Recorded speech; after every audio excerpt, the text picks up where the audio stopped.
ஏன்டா பொண்ணு பார்க்க போக வேண்டாம்னு சொல்றேன். இப்போதைக்கு வானதி கல்யாணம் பண்ணிக்க முடியாது. முதல்ல அண்ணனுக்கு கல்யாணம் நடக்கும். நேரா பீகார் போறோம். சந்தாவை ஹாய் ஃப்ரெண்ட்ஸ், எல்லாருக்கும் வணக்கம். ஐயனார் துணை சீரியல்ல நாளைக்கு எபிசோட்ல என்ன நடக்க போகுது அப்படின்னாங்க இந்த வீடியோல பார்க்க போறோம்.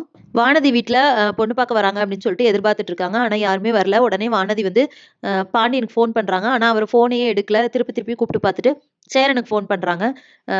இன்னும் அவன் என்ன பண்றீங்க, கிளம்பலையா அப்படின்னு சொல்லி கேட்கும்போது, நாங்களாம் ரெடியா தாம்மா இருக்கோம், பாண்டியன் வந்தோடனே கிளம்பிடுவோம் அப்படின்னு சொல்லிட்டு சேரன் சொல்றாரு.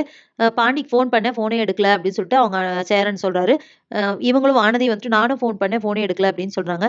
சரி பரவாயில்ல, நான் இந்த சோழனை அனுப்பி பார்த்துட்டு வர சொல்றேன் அப்படின்னு சொல்லிட்டு சோழனை அனுப்பிச்சு விடுறாங்க. மெக்கானிக் ஷாப் போய் அவர் பார்க்குறாரு. அங்க வேலை செய்யற பையன் தான் இருக்கான். எங்க பாண்டியன் அப்படின்னு சொல்லி கேட்கும்போது, அவன் அப்பவே போயிட்டாங்களே அண்ணன் அப்படின்னு சொல்றாங்க.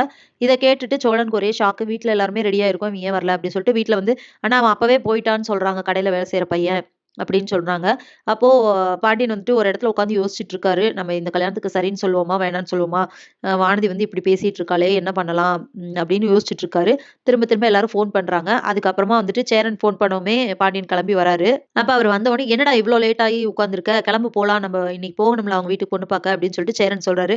"இல்லண்ணா, இந்த கல்யாணம் வேண்டாம். இப்ப வேண்டாம்" அப்படின்னு சொல்றாங்க பாண்டியன். "என்னாச்சு?" அப்படின்னு சொல்லி கேட்கும்போது, "இல்ல, நீ தான் என்ன விட பெரியவன், வயசுல மூத்தவன். உனக்கு கல்யாணம் முடிச்சதுக்கு அப்புறம் தான் எனக்கு" அப்படின்னு சொல்றாங்க. "அதெல்லாம் பரவாயில்லடா. அதெல்லாம் அப்புறம் பார்த்துக்கலாம். அவங்க வீட்ல எதிர்பார்த்துட்டு இருப்பாங்களா?" அப்படின்னு சொல்லிட்டு சேரன் கேட்கறாரு. "அதெல்லாம் எதிர்பார்க்க மாட்டாங்க. நானே அவங்க வீட்ல போய் சொல்லிட்டு வந்துட்டேன்" அப்படின்னு சொல்றாரு. "என்ன சொன்ன?" அப்படின்னு சொல்லிட்டு எல்லாருமே ஷாக் ஆயி கேட்கறாங்க. "ஆமா, இப்போதைக்கு கல்யாணம் வேண்டாம். எங்க அண்ணனுக்கு கல்யாணம் ஆனதுக்கு அப்புறமா நான் வானதிய கல்யாணம் பண்ணிக்கிறேன். கண்டிப்பா நான் வானதிய கல்யாணம் பண்ணிக்கிறேன். ஆனா இப்ப கல்யாணம் வேண்டாம் அப்படின்னு சொல்லிட்டு வந்துட்டேன்" அப்படின்னு சொல்றாரு. அத கேட்டு வீட்ல இருக்கிற எல்லாருக்கும் பெரிய ஷாக்கு. ஏன்னா இவங்க யாருக்குமே தெரியாம இப்படி போய் சொல்லிட்டு வந்துட்டாரே அப்படின்னு சொல்லிட்டு. சேரன் ரொம்ப யோசிக்கிறாரு. ஏன்னா வந்துட்டு நிலாவும் அதே மாரி சொன்னாங்க இல்லையா?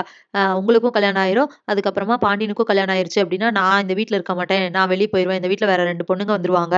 அதுக்கப்புறமா நான் வெளிய போயிருவேன் அப்படின்னு சொன்னாங்க இல்லையா? அப்போ நம்ம வீட்ல யாருமே இருக்க மாட்டாங்களா? நிலாவும் இப்படி சொல்றாங்க. இவனும் வந்துட்டு வேணான்னு சொல்லிட்டு வந்திருக்கான்.